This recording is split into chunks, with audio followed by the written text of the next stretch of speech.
ওয়ালাইকুম আসসালাম রহমতুল্লাহি ওয়া বারাকাতুহু। শাহজালাল ভাই দুবাই থেকে প্রশ্ন করেছেন যে রাস্তায় চলতে গিয়ে আমি দেখলাম 5টি টাকা পড়ে আছে, তো এই ক্ষেত্রে আমি কি করতে পারি? ওয়াল জওয়াব বিল্লাহি তৌফিক।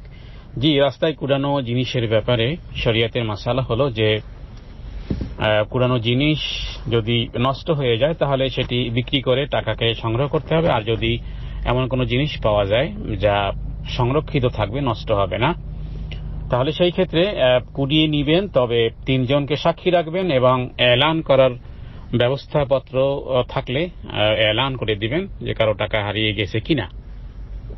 এটা হলো একটা মৌলিক একটি হাদিসের আলোকে একটি মৌলিক বিষয়ে আলোচনা করতেছি। বাকি আসবো আপনার প্রশ্নের মধ্যে ইনশাআল্লাহ।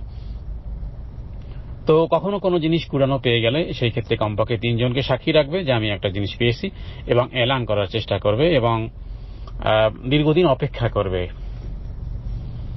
আর যদি জানা যায় যে এটি কখনোই কোনোদিনই ফেরত আসবে না বা মালিককে পাওয়া সম্ভবপর নয়, তো এই ক্ষেত্রে 2টি সূরত।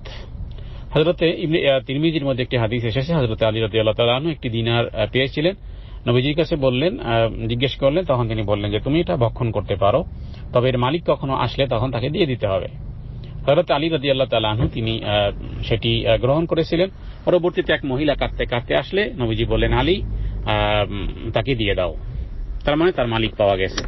তো এই ক্ষেত্রে যদি কেউ মুস্তাহিক হয় তাহলে তিনি ব্যবহার করতে পারেন। আর যদি মুস্তাহিক মানে উপযুক্ত হয়, যে এমন এক ব্যক্তি পেয়েছে যিনি অভাবী, তো সেই ক্ষেত্রে তিনি সেটি ব্যবহার করতে পারেন। আর যদি সে মুস্তাহিক না হয় বা উপযুক্ত না হয়, তাহলে তিনি এটি তার জন্য অর্থাৎ মালিকের জন্য তিনি আল্লাহ রাস্তায় দান করে দিবেন। এটার সওয়াব তাকেই অর্থাৎ সেই যেন পেয়ে যায়। আর তিরমিজির হাদিস অনুযায়ী যদি কখনো পাওয়া যায় তখন তাকে বলা যেতে পারে যে ভাই, আমি তো তোমার নামে এটা পেয়েছিলাম, আমি আল্লাহ রাস্তায় দান করে দিয়েছি। যদি সে মানে আলহামদুলিল্লাহ, না মানলে তাহলে তাকে তার প্রাপ্য দিতে হবে। এটা হলো শরীয়তের আলোকে দৃষ্টিভঙ্গি।